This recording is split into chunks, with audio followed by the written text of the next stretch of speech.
Saudaraku, banyak orang yang tidak faham bahwasanya memberi makan dan minum itu dalam Islam adalah salah satu cara untuk mendapatkan amal jariyah. Jadi banyak orang memikirkan amal jariyah itu hanya membangun bangunan, hanya membagikan Al-Quran sehingga dihafal. Intinya fisikal, bentuk materi saja atau material ya. Lebih ke masjid, lebih ke bangunan, lebih ke jalan, lebih ke sumur gitu kan.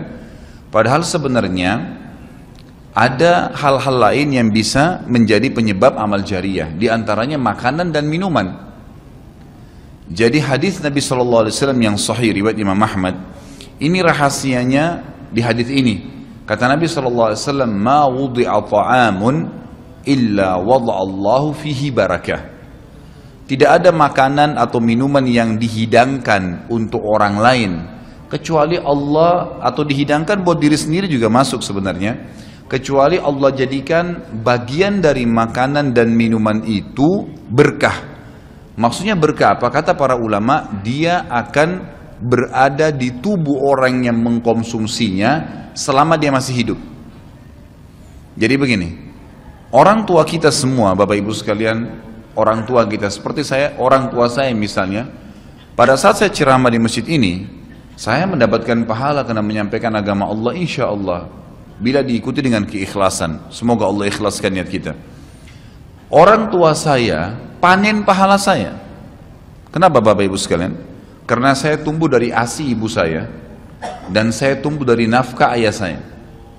Makanan, minuman yang saya makan selama ini sehingga membantu pertumbuhan badan saya menjadi besar dan akhirnya saya bisa hidup, maka itu menjadi amal jariyah. Makanya dalam hadis riwayat Imam Muslim, seorang sahabat bertanya, "Ya Rasulullah, ayyul islami khair?" Perbuatan apa dalam Islam yang khair? Khair ini yang baik sekali, pahalanya besar sekali, selain yang wajib, yang sunnah-sunnah aja nih. Nabi SAW tidak mengatakan perbanyaklah sholat sunnah. Kenapa? Sholat sunnah secara individual. Puasa sunnah, zikir, ngaji, bukan. Karena orang ini mengatakan khair artinya yang banyak sekali pahalanya, banyak sekali manfaatnya dan ringan, sunnah. Berarti orang lain bisa merasakan. Apa jawaban Nabi SAW? Tut'imut ta'am wa tusallimu ala man ta'rif wa man lam ta'rif. Engkau memberikan makan dan minum kepada orang yang kau kenal atau kau tidak kenal. Memberi makan umumnya. Dan engkau menyebarkan salam kepada orang muslim yang kau kenal atau kau tidak kenal.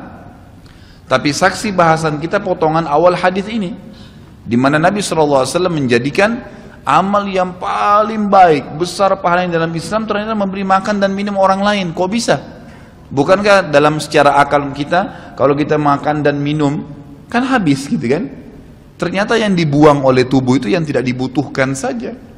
Yang jadi mohon maaf air seni kita, air kencing dan buang air besar, jadi tinja itu yang tidak dibutuhkan oleh tubuh, tapi yang dibutuhkan diambil, diserat, gitu kan? Dia akan menjadi bagian daripada otot-otot, urat-urat yang memang membutuhkan pembaharuan, atau bahkan menjadi bagian daripada darah di tubuh kita dan seterusnya.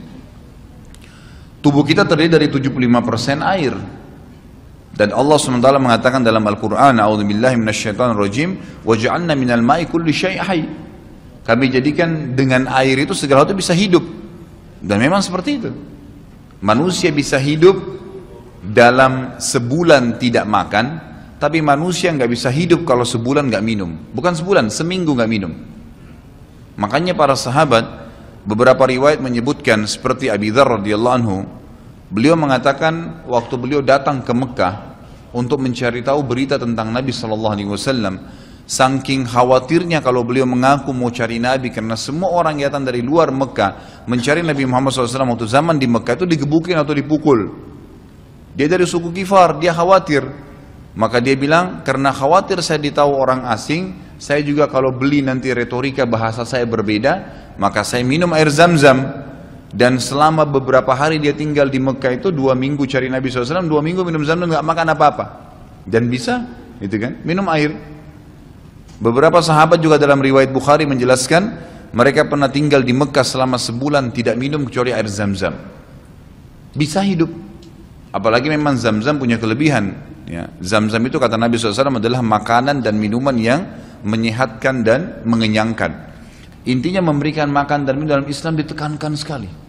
Karena itu juga termasuk ya amal ibadah, amal jariah dan amal ibadah yang akan mendapatkan pahala. Jadi ada 2 sisi pahala yang didapatkan selain amal jariahnya, selama dia makan dan minum, kemudian itu masih ada di dalam tubuhnya, maka berarti itu akan terus menjadi amal jariah.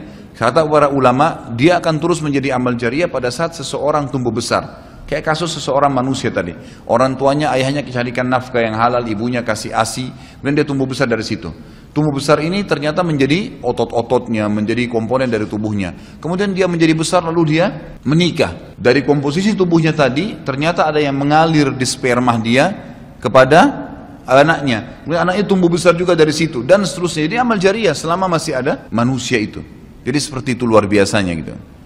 Di antaranya tadi saya bilang, kita bisa mendapatkan pahala dengan buka puasakan orang. Yang kedua, mengikram orang. Mengikram ini memberikan, menyuguhkan sesuatu buat tamu. Termasuk yang dianjurkan adalah sering-sering mentraktir orang lain. Kan gitu. Memberikan makan orang, bayangkan kalau dia makan dan minum dia kenyang. Jelas, pasti ya. Makanan, minuman yang dimakan dan diminum itu pasti ada bagian yang akan menjadi komposisi tubuhnya. Nggak mungkin semua terbuang. Maka itu berarti akan jadi amal jariah. Apalagi kalau dasarnya yang kita berikan makan orang-orang yang bertakwa, orang soleh, luar biasa. Makin kuat dia beribadah. Ciri Nabi Ibrahim alaihissalam, Nabi Ibrahim itu malah luar biasa ikramnya. Dia suka dengan tamu, sampai-sampai kalau dihidangkan makan, cirinya beliau nggak pernah makan sendiri. Pasti habis dihidangkan makan, dibuka pintu rumahnya, siapapun lewat dipanggil makan sama dia. Kadang-kadang kita subhanallah, makanan kita taruh di kulkas sampai rusak, nggak mau dibagi kepada orang. Pelitnya luar biasa. Kalau buahnya lagi berbuah dibungkus, nggak mau dibagi ke orang lain. Padahal sebenarnya rahasia untuk menambah berkah sesuatu benda, rezeki kita,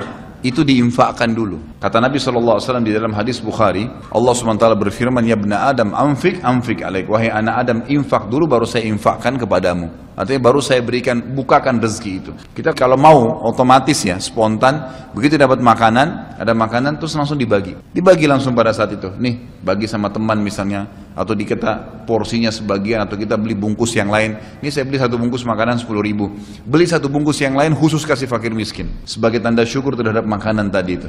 Langsung diinfakkan. Itu spontanitas, tidak berhenti rezekinya tuh.